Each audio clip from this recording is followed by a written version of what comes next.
Tengan buenas tardes todos y todas. Bienvenidos y bienvenidos nuevamente a nuestra sala de estudio. Esta tarde vamos a desarrollar el tema del sacrificio, del sufrimiento y del dolor, que está basado en una conferencia que el maestro Samael dejó en lo que se conoce como el Quinto Evangelio y se llama Las consecuencias gnósticas de la inmolación del dolor. Y es una orientación muy precisa, práctica, para despertar conciencia, para agrandar o fortalecer las energías de la conciencia. Por eso esa consecuencia gnóstica de la inmolación del dolor se sintetiza en el despertar de la conciencia. Así pues, vamos a introducirnos en este tema, recordando estos aspectos de la sabiduría budista, o las 4 nobles verdades del Buda, y es el fruto de muchísimos años de meditación y de reflexión que Siddhartha Gautama realizó, y como consecuencia de esto concluye, descubre que la naturaleza de la vida en este planeta es realmente kármica, y pues su naturaleza es de sufrimiento. Esa es la primera noble verdad. La segunda noble verdad penetra un poco más y descubre la causa del sufrimiento y del dolor, y dice, es el apego, el deseo, el apego a todas las cosas materiales. Nosotros deseamos algo y al ver que eso no se satisface, realmente viene el dolor y el sufrimiento. La tercera noble verdad está relacionada. Dijéramos que estas 2 nobles verdades, la 1 y la 2, describen entonces la naturaleza del yo psicológico y los defectos que hace en nuestra propia mente, psiquis y en nuestra vida. La 3 y la 4 ya es entonces relacionado con el trabajo que hay que hacer para abandonar esta condición.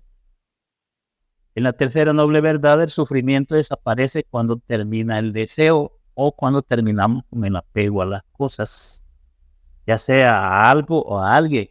En realidad uno se apega y cuando eso falta, entonces viene el dolor. Y la cuarta noble verdad es cuando muestra el camino del óptuple sendero, que es el final del dolor y del sufrimiento, el sendero, el camino que va directamente al nirvana. Entonces define claramente lo que es la base de la doctrina de el Buda, Siddhartha Gautama. En este sentido podemos nosotros ampliar esta sabiduría budista, y dice: el mundo está lleno de sufrimientos. La raíz del sufrimiento es el apego.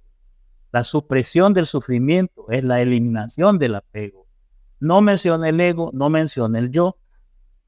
Pero nosotros con la enseñanza gnóstica sabemos que el yo psicológico es la raíz del deseo y del apego. Los deseos insatisfechos producen dolor. La pérdida de algo o de alguien produce dolor y llena la vida de sufrimiento. Pero aquí hay un detalle bien interesante que debemos nosotros reflexionar. Porque dice también el Buda: el dolor es inevitable, pero el sufrimiento es opcional. Aquí sí tenemos que hacer nosotros una reflexión bien interesante. Porque la naturaleza del mundo, por ser kármica, la vida por ser kármica, de hecho, produce dolor en todas las acciones, en todos los eventos de la vida, de una o de otra manera. Más el sufrimiento es la consecuencia del dolor en la psique humana, o dijéramos en la mente y en las emociones de una persona. Porque una persona definitivamente puede sentir el dolor por algo, por alguien, sentir el dolor por un evento duro que le ha tocado vivir, pero el sufrimiento, dijéramos, es aquella constante que se mantiene por el tiempo, en el tiempo, y a veces en el espacio, dentro de la mente y en las que lleva definitivamente al fracaso de muchas vidas, a que muchas personas definitivamente ante un evento duro que le ha tocado vivir, definitivamente fracasan. Por la identificación, precisamente por la identificación ante el evento vivido que le ha producido el dolor.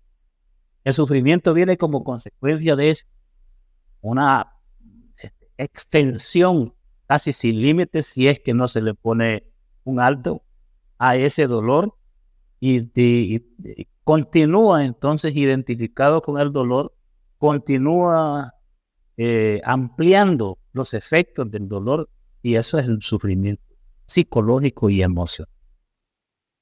Ahora, la conferencia del maestro se centra precisamente en qué hacer ante eso, cómo beneficiarnos de las situaciones adversas de la vida, cómo entonces salir fortalecidos de los elementos nefastos que provoca el yo psicológico. Entonces dice, ¿qué hacer para salvarse del dolor? ¿Cómo aprovecharlo? ¿Cómo renunciar al dolor que le ha producido X situación? Hay una forma de resolverlo y de sacrificar ese dolor. Y esa forma es, sacrifica autoexplorándolo y haciéndole la disección. Entonces esto de la disección es como estudiarlo por partes, como dividirlo en partes. La disección es una técnica por la cual pues, se divide en partes, ya sea partes de un vegetal, partes de un cadáver animal para su estudio, también los cuerpos humanos para estudiarlos. Eso definitivamente hecho o dividido en partes para su propio estudio, eso es precisamente disección.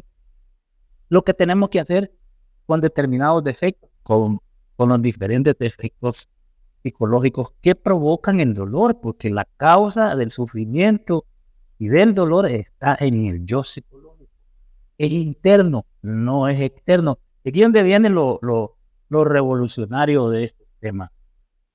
Porque todos nosotros le ponemos a nuestro dolor y a nuestro sufrimiento, le ponemos un nombre y un rostro de algo o de alguien.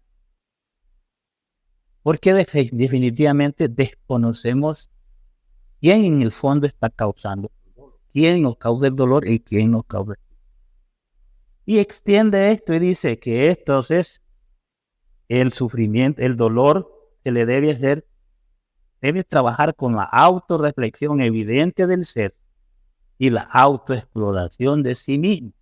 Cuando uno va conociéndose a sí mismo, va detectando que dentro de mí, espacio psicológico, está la causa del sufrimiento. Es decir, el dolor lo puedo experimentar, y de hecho él en esta conferencia se basa en un ejemplo de lo más común en estos tiempos, que es de la infidelidad. Entonces dice una persona, un caballero X llega a su casa y encuentra a su esposa con otro personaje. Entonces ese es el ejemplo. Entonces provoca en la persona que encuentra, provoca definitivamente un profundo dolor. Pero lo vienen las reacciones, ¿sí? Las condenas, y viene entonces toda una serie de actitudes de aquella persona que se siente agraviada, que se siente ofendida, etcétera, etcétera. Y lo interesante de esto es cómo analiza esa situación. Y lo que nosotros tenemos que aprender, entonces, a ese dolor se vive. Y puede ser al revés, entonces, puede lo contrario, puede ser una dama que encuentra entonces a su esposo en esa condición, y es lo mismo. Entonces, ¿qué hacer? Porque el dolor es inevitable. El dolor que se siente producto de que se siente traicionado o traicionada, se siente definitivamente defraudada totalmente o defraudado ante esa condición. ¿Qué hacer? ¿Cuál es entonces la actitud, dijéramos, dentro del trabajo interior? ¿Qué podemos entonces nosotros desarrollar?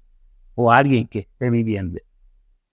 Entonces lo primero es que hay que empezar a observar para saber y comprender quién es el que nos está provocando el sufrimiento, el supremo dolor. Entonces nosotros podemos detectar dentro de eso cuál de los yoes es el que está participando en él. Podría ser el demonio de los celos, como dice el maestro Samael. Puede ser el yo del amor propio, que se siente herido. El de la autoimportancia también, que está definitivamente por el suelo. Vean qué orgullo tan terrible el del señor de la autoimportancia, dice el maestro. El de la intolerancia, que dice, por ejemplo, ese juzga inmediatamente, juzga sin juzgarse a sí mismo, sin acusarse a sí mismo, juzga inmediatamente a la otra persona. Entonces la autoimportancia dice, en el caso del hombre, fuera adúltera. Este es literal de las conferencias. Te condeno, malvada, yo soy virtuoso, intachable. Y ahí pues el delito dentro de uno mismo. Ese tipo de yoes son los que vienen a producir dolor. Pero nosotros tenemos que ir haciendo la disección del evento, estudiando el evento definitivamente. Vamos a ir conociendo qué entidades psíquicas están participando en ese alrededor del evento que se presenta. Y dice, ¿quién es el que me está proporcionando el dolor en ese momento? Los yoes de la intolerancia, de la autoimportancia, de los celos, del amor propio, etcétera. Si se tuviese la capacidad de reaccionar y de dirigir la atención en esos instantes de supremo dolor y angustia o lo que sea, entonces podría detectar dentro de sí mismo quién es el que realmente está causando eso. Entonces dije, si llego a la conclusión que son esos los que están ocasionando el dolor, entonces a trabajar para desintegrarlo y el dolor desaparece, queda eliminado. ¿Por qué? Porque se ha sacrificado y eso trae un aumento de la conciencia. Ese es el método que explica en esa cosa. Como por ejemplo, este pues es un caso extremo en el que estamos hablando, pero puede ser con cualquier cosa, puede ser con cualquier evento. Definitivamente nosotros estemos atravesando en la vida. Dice, cuando uno ha llegado a la conclusión de que son esos yoes los que le han producido el dolor, entonces se concentra en la Madre Divina Kundalini y ella desintegra esos yoes. Al quedar desintegrados, ya el dolor termina y no existe sufrimiento, no hay quien sufra. Al terminar el dolor queda la conciencia libre. Entonces, mediante el sacrificio del dolor, se ha aumentado la conciencia. Se ha adquirido fortaleza mediante el sacrificio del dolor. Pero vean ustedes, ¿cuánto sacrificio hay íntimo de aquel que está viviendo eso? ¿Cuánto esfuerzo y verdaderamente negación de sí mismo? El que está dentro de lo que está pidiendo el venerable maestro Samael para, por ejemplo, trascender esta condición. Y sigue explicando, aquellas energías que estaban involucradas en el dolor quedan liberadas. Trae no solamente la paz del corazón tranquilo, sino que además trae un aumento de conciencia, un acrecentamiento de la conciencia. Eso se llama sacrificio del dolor. Pero la gente es capaz de todo menos de sacrificar sus dolores. Quiere mucho sus dolores. Y resulta que los máximos dolores son los que brindan a uno las mejores oportunidades para el despertar de la conciencia. Pero hay que aprender a sacrificar el dolor. Este es el fundamento del trabajo sobre sí mismo. Porque el trabajo sobre sí mismo está precisamente uno detectando en su interior que existen esas criaturas, que existen esas entidades psíquicas, esos agregados psíquicos, que son fantasmas mentales, psíquicos, que están ahí y que se expresan a través de nuestro cuerpo, de nuestra personalidad. Definitivamente hay que estar en un trabajo intenso sobre sí mismo para que esto pueda realizar y que está definitivamente en plena meditación para poder comprender a fondo las causas de ese dolor y no identificarse, porque esa es la clave, no identificar, porque lo que a uno le pasa definitivamente es que inmediatamente queda identificado con la escena y con los yoes que lo programan desde el interior de su espacio psicológico. Por eso es que necesitamos nosotros estar, dijéramos, atentos a nosotros mismos. Dice el maestro, necesitamos del psicoanálisis íntimo, necesitamos de la autoinvestigación íntima para autoconocernos realmente. La solución está, dice, en transferir nuestra atención hacia adentro con el propósito de autoexplorarnos, para autoconocernos y morir psicológicamente. Este es lo cruel de esto. Lo más difícil de esta parte de la enseñanza gnóstica está en eso de dirigirse contra uno mismo, contra lo que uno es realmente, contra lo que tiene en su interior. Y de esas fuerzas psíquicas que están agregadas a nuestro espacio psicológico y a nuestra mente, es donde surge todo el sufrimiento de esta tierra y de esta humanidad. De hecho, pues que uno puede autoinvestigarse, uno puede introvertirse, dice pero más cuando intenta surge la dificultad de esto que le llaman contratransferencia. Este es un tema bien aparte, bien interesante, pero que se sintetiza muy bien. Nuestra vida, el proceso de la vida de la humanidad terrestre está, dijéramos, en este mundo, nuestra atención está hacia el exterior, hacia afuera del mundo. La relación está con las demás personas, con los demás objetos, con los otros seres, animales, cosas, etc. Nuestra atención está definitivamente en ese movimiento interesante de los sentidos y el cerebro.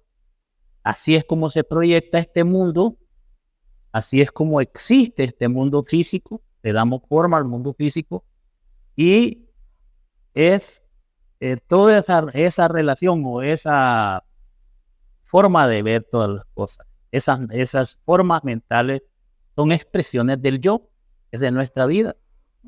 Cuando se quiere trabajar sobre sí mismo, la atención que está dirigida hacia afuera, hacia el exterior, debe ser transferida hacia el interior.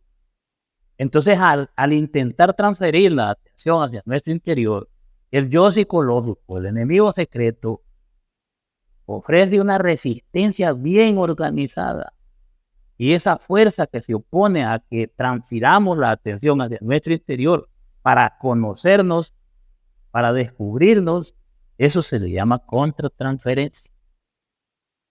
Pero necesitamos el autoanálisis. Esto solamente sería posible mediante el análisis transaccional y en el análisis estructural. Esto lo amplía el venerable maestro en la revolución de la dialéctica, en el tema del Blue Time, precisamente para ir conociendo incluso un yo con todas sus asociaciones, con todas sus relaciones más próximas, sus transacciones, o sea, sus amistades. Cada yo así es. El mundo que nosotros llevamos adentro, así es. Así es que al transferir la atención hacia adentro con el propósito de conocernos, de explorarnos y definitivamente de comprender la causa de nuestro propio dolor, entonces vamos avanzando en el trabajo. Y la conciencia avanza, crece. Pero definitivamente el yo, el enemigo que llevamos, lo que nosotros llevamos dentro, el enemigo secreto no es cosa sencilla. Definitivamente es algo que ha sido instalado en nuestra psique. Recuerde que no es necesario tener todo esto en la psicología para realmente vivir una vida intensa. Fueron agregados estas sustancias mentales, estos elementos psíquicos, fueron agregados en la mente del humano con la caída del Edén, con la salida del Edén, para darle forma a un mundo como este, una escuela, a un laboratorio de las dinastías solares. Entonces, definitivamente es espantoso lo que nosotros llevamos. Primero, en nuestros 3 cerebros, en la mente, el demonio de la mente, Pilato. El demonio del deseo está en las emociones y el demonio de la mala voluntad en el cerebro motor instintivo, Caifás, que es lo más terrible. De estas 3 fuerzas, dijéramos 3 fuerzas primarias tenebrosas, 3 fuerzas primarias invertidas, de tinieblas, ultra perversas.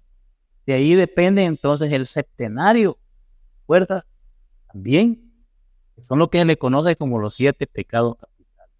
Y cada uno de esos 7 pecados capitales definitivamente se proyecta en una gran cantidad de yo pequeños que dependen de eso y forman la legión. Así que pues nosotros como tal, como ya terrícola, tenemos una condición bastante difícil por este camino.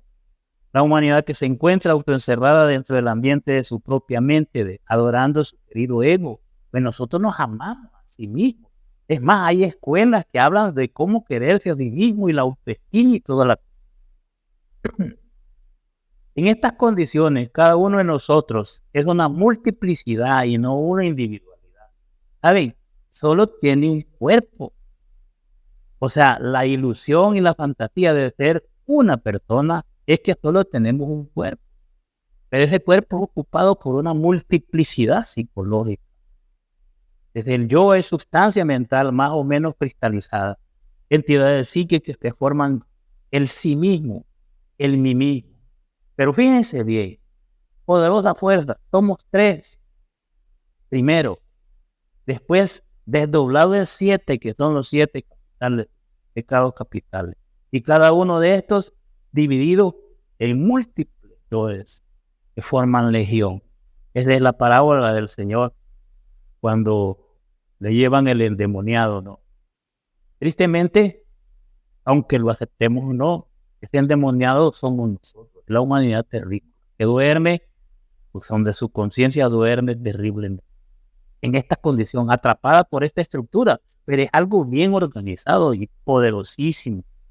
Fuerzas de tiniebla, fuerzas tenebrosas que están dentro de nosotros.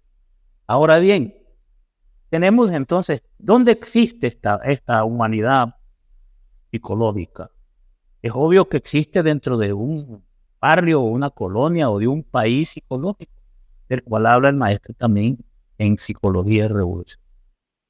Los yoes que controlan nuestro centro intelectual y emocional buscan siempre sensaciones y satisfacciones, buscan siempre sentirse agradados y al no conseguir lo que desean, reaccionan con odio, con rabia, con rencor, con resentimiento, etc.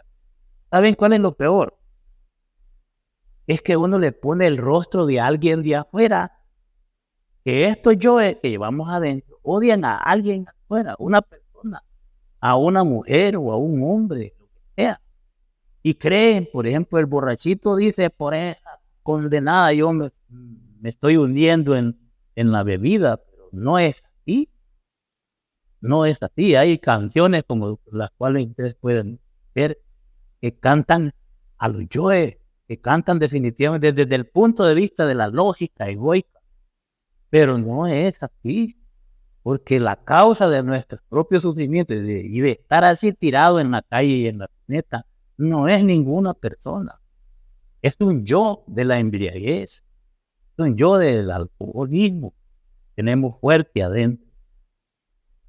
Y bueno, interesante porque esto de en un país psicológico, un barrio, una ciudad psicológica, tenemos gente de todo tipo, ¿no?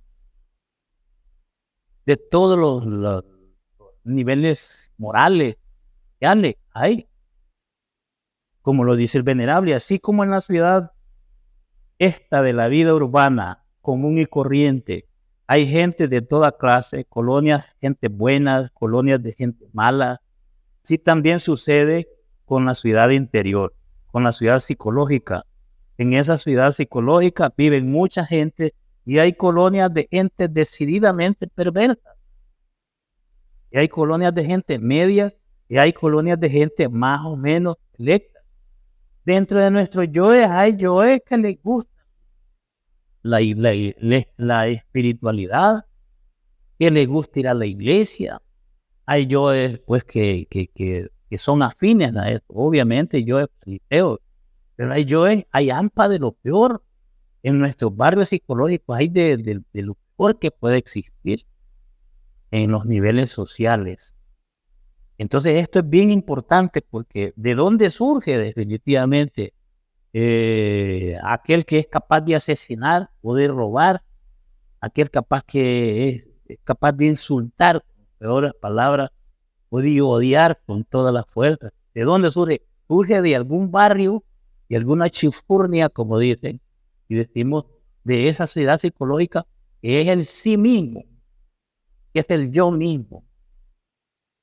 Así que así como en el mundo físico existen colonias de gente decentes y cultas, así también sucede en la comarca psicológica de cada uno de nosotros. No hay duda que existen colonias muy elegantes y hermosas. Así como en el mundo físico hay colonias o barrios con callejuelas peligrosamente llenas de asaltantes, así también sucede lo mismo en la comarca psicológica de nuestro interior. Y ahí entonces nosotros podemos ir comprendiendo de dónde surge entonces este pensamiento tan nefasto, tan terrible, esa mala voluntad. ¿De dónde surge? Surge de un elemento que vive tal vez en las callejuelas más violentas de nuestro propio barrio psicológico, de nuestra propia ciudad psicológica. Veamos entonces esta explicación porque es muy interesante para conocer de dónde surge la actitud de una persona muy decente, pero que en determinado momento es capaz de lanzar los improperios y los insultos peores que puede haberse escuchado. Entonces, hay muchas clases de dolores. Por ejemplo, un insultador, y este es otro ejemplo que pone el venerable ahí, que provoca un insultador, pues el deseo de venganza inmediata, muy inmediatamente, porque por las palabras dichas. Pero sucede una cosa, que esas palabras que le dicen o que le dirigen a una persona, el insultador se las dirige, van a tener efecto si aquel al cual van dirigidas las recibe y se identifica plenamente con eso. Identifica dentro de sí mismo con el yo de la venganza, que le dice, no te quedes callado, y le aconseja. Desde el punto de vista, dijéramos, psíquico, nosotros tenemos una vida realmente metafísica. Nosotros tenemos una vida paranormal. Definitivamente, si la observamos detenidamente, vamos a detectar y a comprender esto que estamos hablando. Dice, si uno no se identifica con los yoes de la venganza, es claro que no contestaríamos al insulto con otro insulto. Pero si uno se identifica con los yoes de la venganza, estos lo relacionan a uno a su vez con otros yoes más perversos y termina uno en manos de los yoes terriblemente perversos haciendo disparate y medio. El yo de la venganza se va hacia los barrios más bajos, va a traer entonces estos que sí saben insultar, que sí saben odiar, y entonces aparece la dama muy elegante o el caballero muy elegante haciendo lo mismo que el insultador o cosas peores que el insultador. En las palabras comunes nosotros decimos caja ilustre. Esa frase de caja ilustre porque se entiende de que los que limpian el calzado están en la calle, donde esos barrios viven en condiciones difíciles. Esa es la simbología y la alegoría de esa frase. Entonces, cuando uno le sacó la caja ilustre, es que se fue hacia abajo, ¿no? Y sacó lo peor que tiene en su interior. ¿Pero por qué? Porque esos yoes, que hay yoes dentro de uno mismo que le dictan lo que debe hacer y le dicen, contesta. Esto lo dice el maestro, véngate, sácate el clavo, desquítate. Es una entidad psicológica, una persona psíquica. Si uno se identifica con ellos, termina haciéndolo, contestándolo, pues al insultador termina uno vengándose, desquitándose, etcétera. Pero si uno no se identifica con el yo que le está dictando que haga semejante tontería, pues entonces no lo hace. Puede entonces recibir las palabras, dar media vuelta e irse en silencio. Puede entonces desearle lo mejor a la persona y evitar y en silencio retirarse cuando no se identifica. Pero es difícil porque de esta entidad, ese yo, que pide venganza, que siente herido su amor propio, que dice que le hirieron su dignidad con las palabras, exige que se conteste y que te devuelva el insulto. Entonces, en una reflexión profunda, el insultado puede entonces comprender que uno también es una máquina y que dentro tiene los yoes del insulto. Entonces, si uno compara y dice, aquel me insulta, pero yo dentro de mí también tengo muchos yoes del insulto, pues no tengo yo por qué condenar a aquel, puesto que yo cargo lo mismo que él, tengo esos mismos yoes. Y eso es una reflexión bien profunda, que es definitivamente muy difícil desarrollarla en el momento de que la impresión está entrando en nosotros. Y si yo cargo dentro de mí también los yoes del insulto, pues no tengo por qué condenarlo, dice el maestro. Y es una lógica trascendental, obviamente, pero implica definitivamente un trabajo sobre sí mismo muy profundo para llegar a eso. Continúa, dice, si uno se identifica, por ejemplo, con un yo de la venganza, este a su vez lo relaciona a uno con otros yoes de barrios muy bajos, donde viven asesinos, ladrones, etcétera. Esos yoes que los saca de su mismo barrio psicológico, que están dentro de nosotros mismos, son los que pueden ser capaces de matar, de asesinar o de herir terriblemente con la palabra. Y si al relacionarse con esos yoes, con ellos, a su vez llegan y lo controlan a uno, le controlan el cerebro y resultan haciendo barbaridad y media. Y va uno a parar por último en la cárcel. Pero, ¿cómo evitar entonces caer uno en semejantes absurdos? Dice el maestro. Pues no identificándose con el insultador. No identificándose. Acuérdese que el camino para el sueño de la conciencia es identificación, fascinación y sueño. En un evento de eso se da. Si se identifica, se fascina y cae totalmente en el sueño hipnótico. Ya en el evento, ya desarrollando definitivamente todas las barbaridades que estos yoes le dictan que se haga. Eso es que al no identificarse entonces, tiene control de sí mismo, controla su mente, controla sus emociones, controla el cuerpo, controla la lengua y definitivamente va a triunfar en esa condición. Y ahí la importancia entonces de hacer práctica. A eso practicar el silencio, practicar la atención dirigida hacia nuestro interior para autoconocernos y detectar esas fuerzas dentro de nosotros mismos. Concluye el maestro en ese sentido y en todo caso el insultador deja, dijéramos, en el fondo del insultado o del ofendido, deja el dolor. Lo interesante sería que el ofendido pudiera sacrificar ese dolor y puede sacrificarlo a través de la meditación, nos dice. Pero entonces el insultador también es alguien interno de la otra persona que lanza los improperios, que lanza entonces el verbo de mal gusto, definitivamente, y que termina entonces insultando terriblemente a la persona. Ahora, si el que lo recibe se identifica, entonces va a reaccionar el yo de la venganza dentro de él, va a reaccionar y va a insultar también. Y así es como se da entonces las desgracias en la vida y puede parar definitivamente en el hospital o en la cárcel.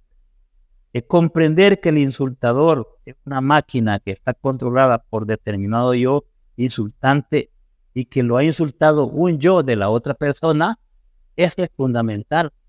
Pero hacer eso significa tener definitivamente un trabajo muy, muy firme sobre sí mismo. Pero es una manera de ir despertando la conciencia, de ahorrar las energías de la conciencia y de fortalecer la conciencia. El otro aspecto muy importante que es parte de este tema y de esta orientación doctrinaria que el maestro es cómo definitivamente en el caso normal, muy corriente, que uno acusa a los demás y de su dolor, de su sufrimiento, uno acusa a los demás de ser indignos, de ser impíos, de ser lo peor que existe. Entonces, pero en el caso del ejemplo que vimos al principio, que hablábamos de la pareja que encuentra al otro, dijéramos en pleno acto de infidelidad, por ejemplo, dice el venerable maestro Samael, hace una reflexión muy interesante. Si uno se observa, si uno toma el tiempo para estudiarse a sí mismo, va a llegar a conclusiones muy profundas. Y si uno llega a la conclusión, pues, de que también fue fornicario o que no es un monje, que no es un santito,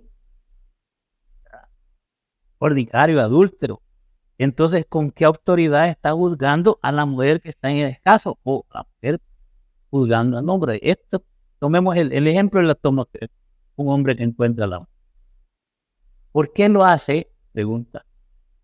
Al juzgarla, lo hace sin autoridad moral. No hay autoridad moral. Se encuentra entonces en ese caso. ¿Y cuántas veces entonces el que está juzgando en ese momento lo ha hecho eso mismo con otras personas? Pero eso lo va a lograr, lo va a tratar de comprender si hace la disección del yo que está sufriendo en ese momento, de la autoimportancia, del amor propio, etcétera, de los celos, etcétera, etcétera. Y dice el venerable que ya Jesús el Cristo en la parábola de la mujer adúltera exclamó: el que se sienta libre de pecado, que arroje la primera piedra. Y dice, nadie la arrojó, ni él mismo. Jesús se atrevió a arrojarla, en el sentido, no la juzgó de ninguna manera. Le dijo, mujer, ¿dónde están los que te acusaban? La mujer le dijo, se han ido, Señor. Y le dijo, ni yo mismo te acuso, vete y no peques más. Ni él mismo, que era perfecto, tan perfecto, se atrevió, dice el maestro. Ahora nosotros, ¿con qué autoridad lo haríamos? Pero vean qué trabajo más profundo el que debe haber dentro de alguien para que pueda sacar esas conclusiones y asuma esa condición y le haga esa disección al yo, lo comprenda. Y no solo eso, que se someta a su propio autojuicio para saber si tiene o no solvencia moral o autoridad moral para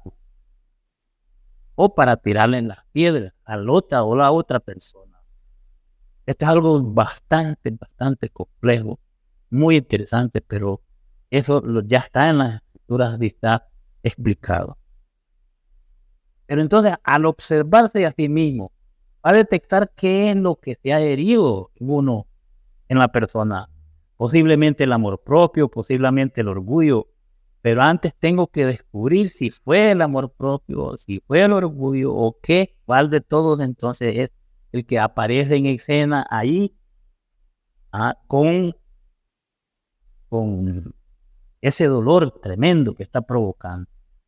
Sí que, por ejemplo, dice el venerable, el aspecto psicológico es fundamental en el despertar de la...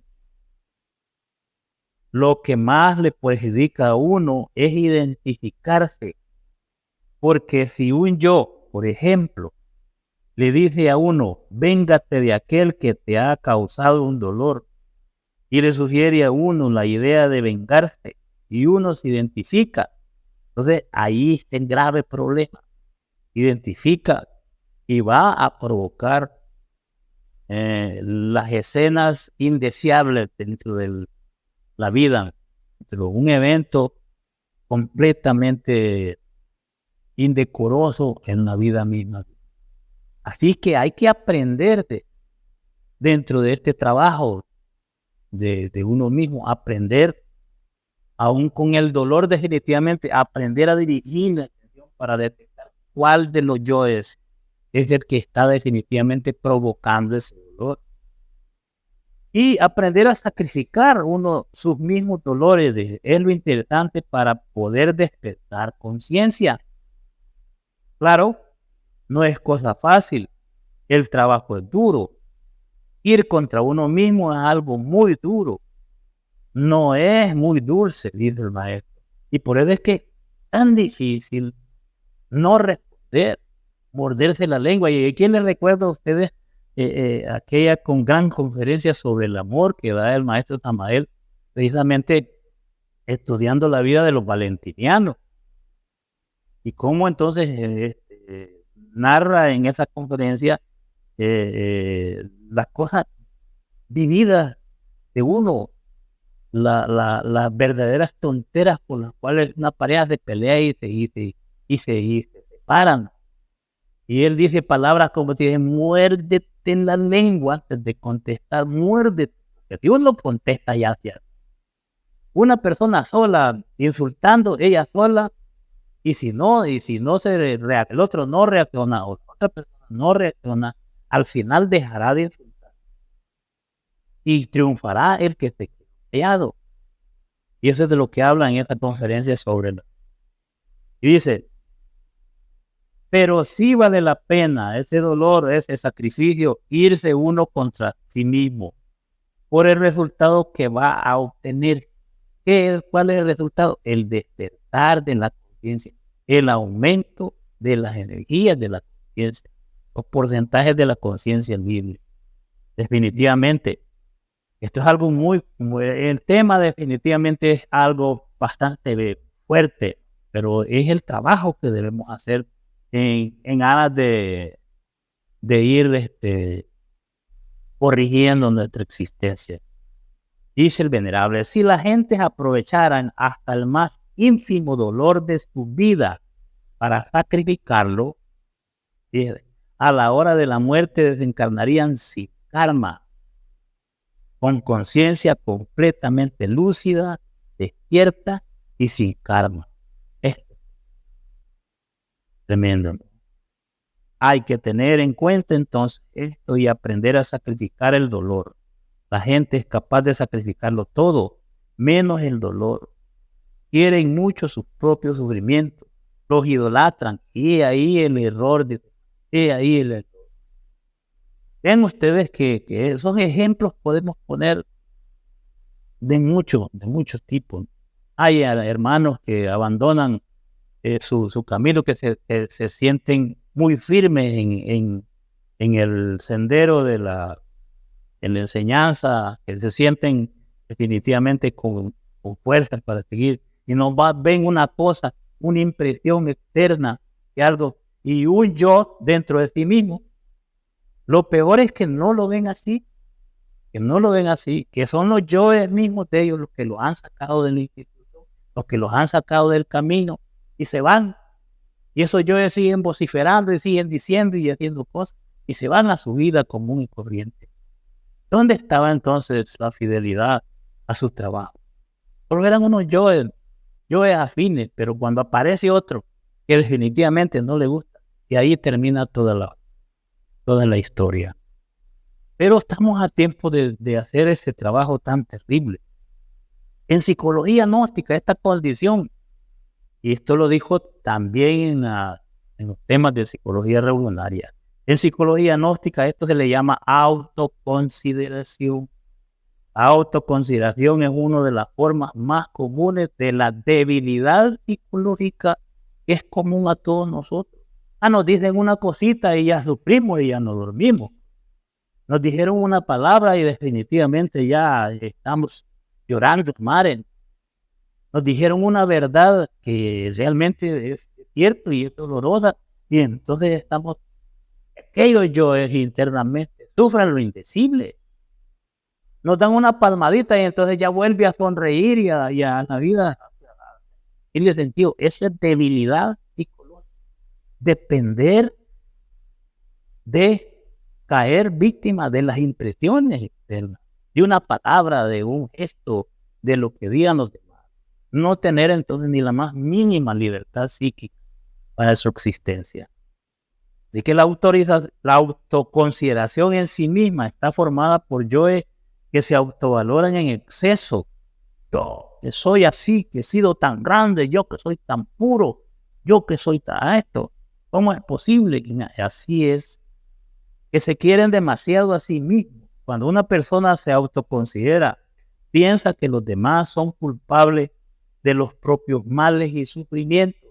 A los demás, sus sufrimientos se los acusan a los demás de ser quienes se les provocan.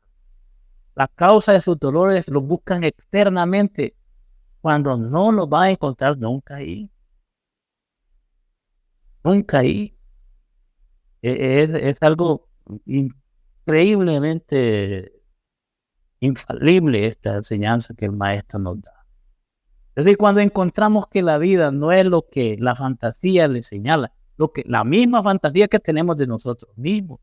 Porque miren, cuando la falsa fotografía que tenemos de nosotros es la que nos hace caer víctima de la autoconsideración. Al encontrar que sus formas equivocadas de pensar y de sentir no coinciden con la cruda realidad de los hechos, se experimenta un sufrimiento que se considera real y genuino, se considera. Y en consecuencia siente también que nadie lo comprende, que este mundo solo le ha dado dolor, que este mundo solo lo han tratado, que nunca le han pagado bien. He escuchado personas muy respetables con trabajos muy profundos aquí en el movimiento y exigir, reconózcanme lo que yo hago. ¿Por qué no son capaces de reconocerme? Es autoconsideración de la peor especie. Desde que uno se mete a este camino de servir al quinto de los 7, debe estar seguro que el mundo lo va a rechazar y lo va a odiar. Debe estar seguro que no le van a poner un lecho de pétalos de rosa, no solo de espinas. Así es.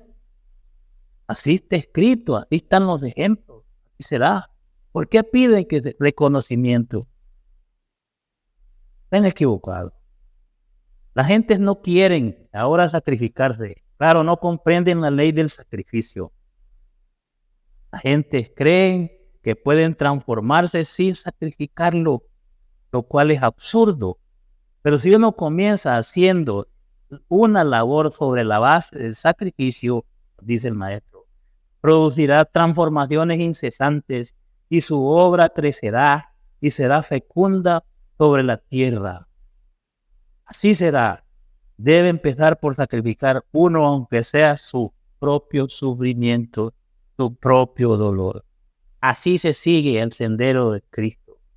Así se sigue ese camino, porque el sacrificio es una ley crística. Está el sacrificio de sí mismo. Es lo que estamos estudiando ahorita para poder despertar la conciencia. Definitivamente que donde hay sacrificio hay dolor. Todo sacrificio es doloroso por naturaleza. El sacrificio del superhombre cuesta mucha sangre, nos dice el maestro. Hay que sacrificar hasta la propia identidad. Hay que destrozar el corazón para que nazca el hombre solar. El hombre verdadero tiene que sacrificarse para convertirse en el superhombre, a los máximos de los esfuerzos, de los sacrificios, como lo muestran entonces los grandes maestros. Así pues que en la medida que la conciencia va despertando más y más, conforme se va haciendo más y más objetiva, conforme se va desarrollando y acrecentando en cada uno de nosotros, así también y de la misma manera su vehículo, bien, la mente interior va desarrollando. Es el despertar mismo. Es decir, los funcionalismos de la razón objetiva obviamente se van desarrollando. La mente interior es el vehículo de la conciencia. Conforme la conciencia va despertando, la mente interior va desarrollándose en sus procesos analíticos, objetivos en forma extraordinaria. Es cuando se va abriendo la mente interior, se va conectando con el ser, con las partes superiores de su propio ser. Porque es la mente interior donde funciona con los datos de la conciencia. Así que pues, mis queridos hermanos, sacrificar el dolor, esa es la clave más extraordinaria que hay para ir procesando el despertar de la conciencia. Sí lo dice el venerable. Porque cada vez que uno sacrifica un sufrimiento, se acrecienta la conciencia y se adquiere más fortaleza psicológica. Fíjense que por eso, hermano, por eso hay que aprender a perdonar. Pocos, pero extraordinariamente pocas personas tienen la capacidad de perdonar. Y solo aquellos que sacrifican su propio dolor y su propio sufrimiento son los que son capaces de perdonar a los demás. Almas grandes, almas ciertas. Estos diversos despertares, a su vez, van, dijéramos, acrecentando o intensificando el desarrollo de la razón objetiva, que pertenece, como ya dije, a la mente interior profunda. Es precisamente eso. Luego dice, en la práctica hemos podido evidenciar que realmente los demás no son los que nos producen a nosotros los dolores, los sufrimientos nos producen nosotros mismos. Si nosotros como estudiantes gnósticos hacemos conciencia de eso, la vida sería diferente. Aprenderíamos a ver no sobre el mal de los demás, sino ver lo positivo de los demás. No aprenderíamos a no juzgar al otro basado en que también hay conciencia de que tengo también eso. Si uno no sacrifica el dolor, dice el venerable, no será feliz jamás. Y las causas del dolor no están fuera de uno mismo, sino dentro de uno mismo.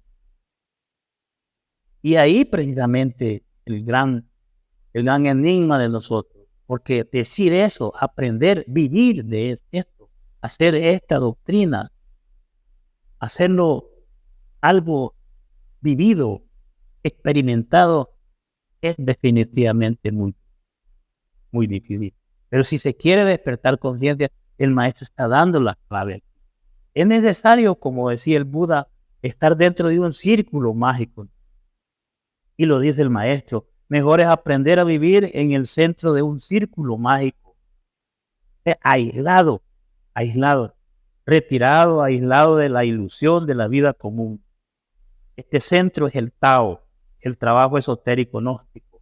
Así nos escapamos del juego mecánico de las alternativas pendulares, esas de angustia y de alegría, de triunfo y de fracaso, de alegría y de dolor, etcétera, etcétera.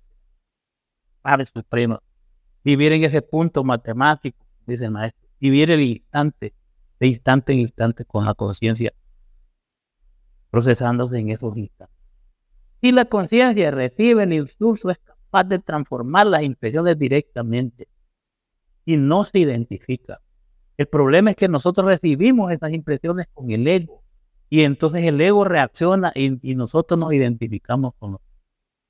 Y así es como funciona y hacen de nuestra vida un verdadero martirio, un verdadero sufrimiento, una angustia terrible de momento en momento. Pero hay un momento o es oportuno cualquier instante de nuestra vida para poder cambiar. Definitivamente el juicio hacia sí mismo, el autojuicio debe ser liberado para comprender que uno también tiene esos defectos, que uno lleve esos defectos, que no es perfecto. ¿Ya? Entonces no puede juzgar al otro y que en base a esa comprensión puede perdonar. Y si es capaz de perdonar es porque ha transformado completamente el dolor en una fuerza superior que es de la conciencia. Así lo hicieron los grandes seres. Recordemos pues la esencia de lo que es el libro del Santo Job. Le quitaron toda la tierra, le quitaron todas las riquezas, le quitaron los hijos, todo. Se quedó en la calle realmente. Y él dijo, desnudo salí del vientre de mi madre y desnudo volveré allá. Nadie, por más que tenga en este mundo, se lleva las cosas. Y aunque quisiera, se las quitan. No hay problema. Jehová dio y Jehová quitó. Bendito sea el nombre de Jehová. Con esta frase demostró total dominio sobre los eventos dolorosos que estaban viviendo. Transmutación total del dolor en una fuerza superior. Luego dice Job, porque no solo fue físicamente, su cuerpo fue destruido. Y dice, yo sé que mi Redentor vive y que al final se levantará sobre el polvo. Y después que deshecha está mi piel, aún he de ver en mi carne a Dios. Una forma de trascender la condición de su cuerpo lleno de moscas, putrefacto. Es interesante leer ese libro de la Biblia. Otro ejemplo maravilloso de la gran transformación y del sacrificio del dolor es la muerte del protomártir, San Esteban.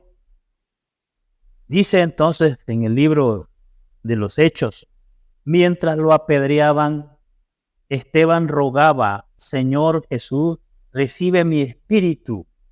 Luego cayó de rodillas y clamó con fuerte voz, Señor, no les tomes en cuenta este pecado. Y dicho esto, murió. Aún con toda la fuerza, con el dolor de esas piedras, obviamente, cuerpo, su cabeza. Tiene entonces la fuerza suficiente para perdonar a eso, porque están dormidos. Y pide, no les tomes en cuenta. Pide perdón para ellos. Y el más grande de todos los seres que ha venido a la tierra, que se ha encarnado en nuestro Señor Jesús Nazaret, dijo en el Gólgota, después de haber sido azotado, después de ser torturado, después de todo, dijo, perdónalos porque no saben lo que hacen. Esa es una muestra de la transmutación total del dolor, del sacrificio del dolor completo y pleno. ¿Y basado en qué? Porque definitivamente allá antes había dicho, Jesús dice que aunque veían en realidad no veían, y que aunque oían en realidad no oían. Se refiere a nuestra humanidad terrícola. Esa es nuestra condición. Nosotros somos eso. Dije, por eso les hablo en parábolas, porque viendo no ven y oyendo no oyen ni entienden. Esto es decir, están dormidos, tienen la conciencia dormida. Están inconscientes, no saben lo que están haciendo. Definitivamente, esto es lo más triste de nosotros, ¿no?